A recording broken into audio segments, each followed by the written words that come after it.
Syekh Ibnu, Athaillah As-Sakandari, Al-Hikam pasal 167-169. Allah tidak membuat tanda kewalian, 167.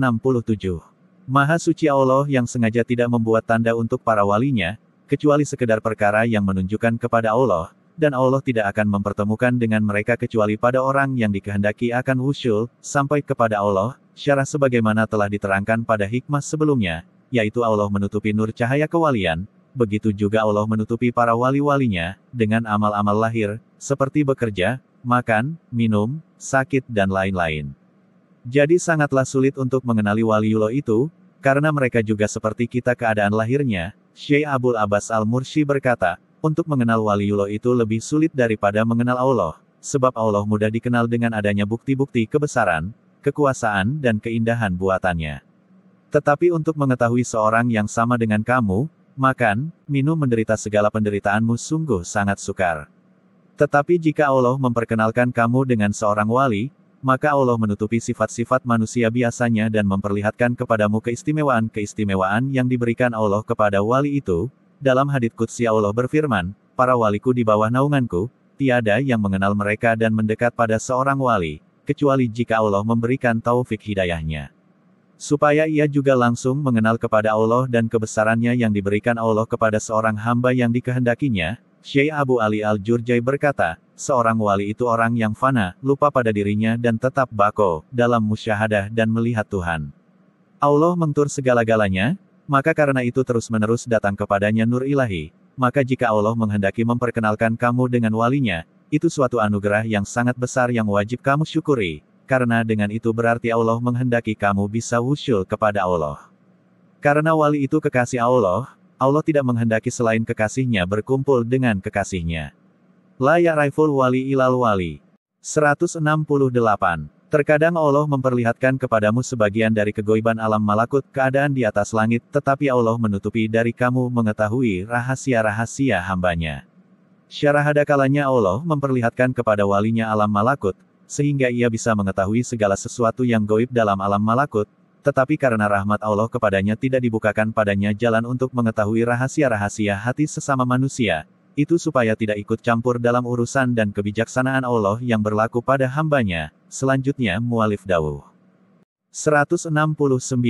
Barang siapa yang dapat melihat rahasia hati manusia sedang ia tidak meniru sifat belas kasih, rahmat Tuhan, maka pengetahuan itu menjadi fitnah baginya, dan menjadi sebab datangnya bala, bahaya bagi dirinya sendiri.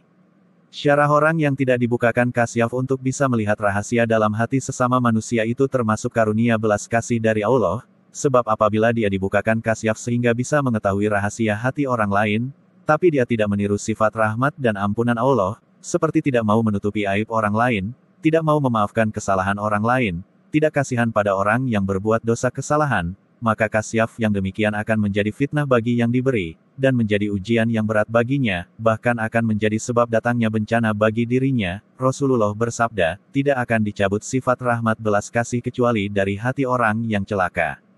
Dan sabdanya lagi, orang yang belas kasih, dikasihi oleh Allah, Ar-Rahman, karena itu kasihanilah orang yang di bumi niscaya kamu dikasihi orang yang di langit. Diriwayatkan bahwa Nabi Ibrahim pernah merasa dalam hatinya, seolah-olah ia sangat belas kasih terhadap makhluk, maka Allah membuka kasyaf sehingga bisa melihat alam malakut, dan bisa melihat semua penduduk bumi dan segala perbuatannya, dan ketika Nabi Ibrahim melihat orang yang berbuat dosa durhaka, ia berdoa, Ya Allah, binasakanlah mereka. Dan seketika orang itu mati, dan itu berulang kali dilakukan Nabi Ibrahim. Lalu Allah memberi wahyu pada Nabi Ibrahim, Hai Ibrahim, engkau itu seorang yang mustajab doa maka jangan engkau gunakan untuk membinasakan hambaku, karena hambaku itu salah satu dari 3 golongan. 1. Ada kalanya dia mau bertaubat, dan aku ampuni dosa-dosanya. 2. Ada kalanya dia akan menurunkan keturunan yang taat dan bertasbih padaku. Dan 3. Ada kalanya ia kembali menghadap padaku, maka terserah bagi aku untuk mengampunkan dosanya atau menyiksanya. Ada keterangan ulama lain meriwayatkan, apa yang dialami Nabi Ibrahim itu yang menyebabkan Allah memerintahkan menyembelih puteranya, Nabi Ismail, dan ketika Nabi Ibrahim memegang pisau untuk menyembelih puteranya, ia berkata, Ya Allah, ini putraku, buah hatiku orang yang sangat aku cinta.